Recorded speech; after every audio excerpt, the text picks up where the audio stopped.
What if I told you that the world's largest fast food chain, by store count, was on the brink of losing its crown?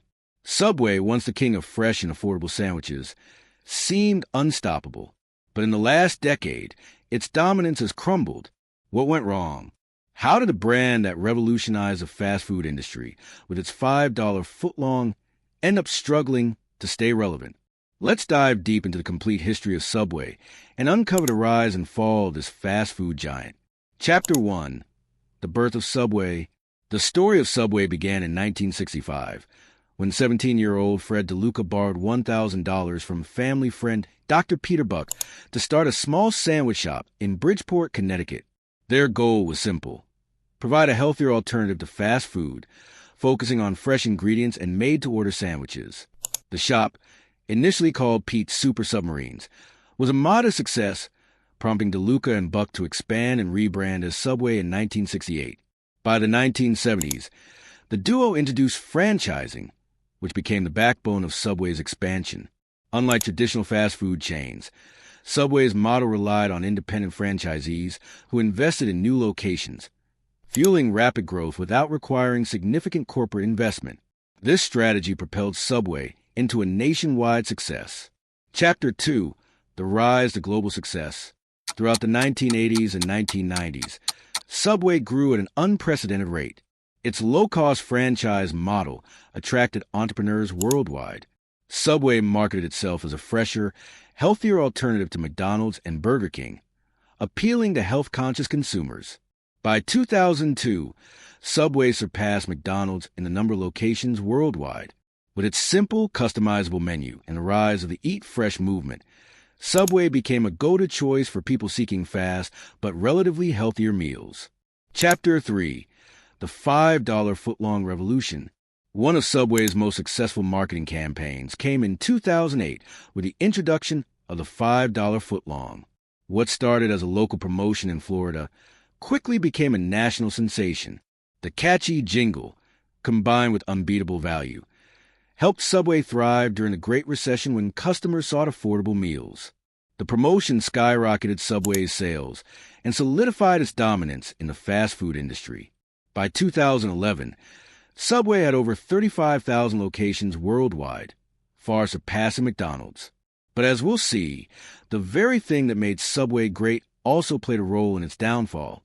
Chapter 4. The beginning of the downfall. While Subway was expanding aggressively, cracks began to form beneath the surface. The first major issue? Oversaturation. By the mid-2010s, Subway had more than 27,000 stores in the U.S. alone. The aggressive franchising strategy led to stores opening too close to each other, creating fierce competition among franchisees. Many struggled to make profits as the market became oversaturated, and franchisees felt abandoned by corporate leadership. On top of that, the $5 footlong, once a game changer, became a burden. Rising costs of ingredients made it unsustainable, leading to its discontinuation. Customers were not happy. Chapter 5. Scandals and Controversies. Then came a series of public scandals that shook the company.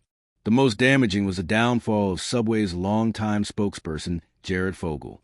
Once the face of Subway's weight loss marketing, Fogle's criminal charges in 2015 were a PR nightmare. The brand immediately distanced itself, but the damage was done.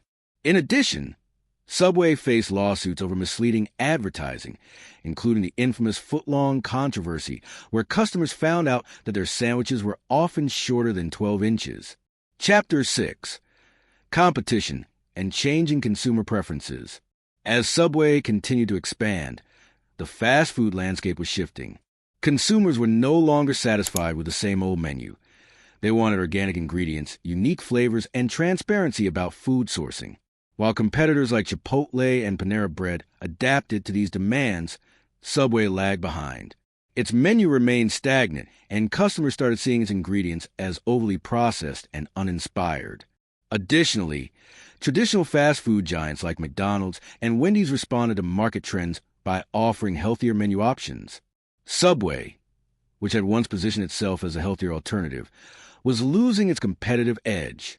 Customers began to realize that other fast food chains were providing fresh, customizable meals, making Subway's "Eat Fresh" slogan feel outdated. Franchisees also struggled to keep up with changing trends. Subway's corporate leadership failed to provide adequate support, and many store owners found themselves stuck with outdated business models while the industry evolved around them. As a result, foot traffic declined, and Subway stores started closing across the U.S. Chapter 7: Failed Innovations and Marketing Mistakes. In an attempt to regain its former glory, Subway introduced several new menu items and marketing campaigns. However, many of these efforts fell flat. One notable failure was the launch of the Subway Fresh Forward initiative, which aimed to modernize stores and improve the menu.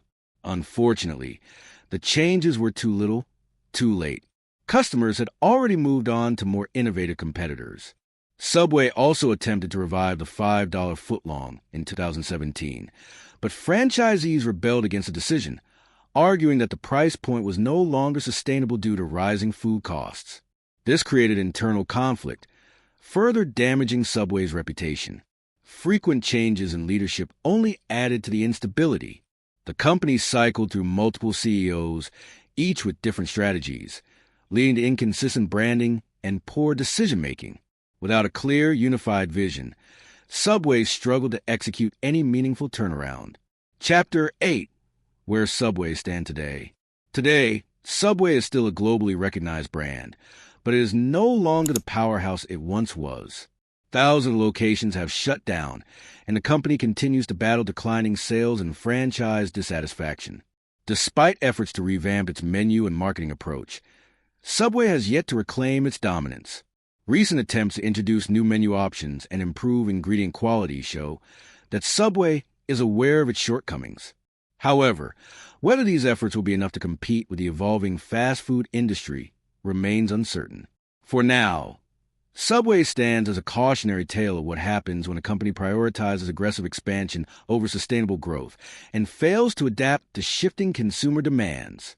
Conclusion: So, what can we learn from Subway's rise and fall? Its story is a lesson in rapid expansion, brand management, and the importance of adapting to market trends.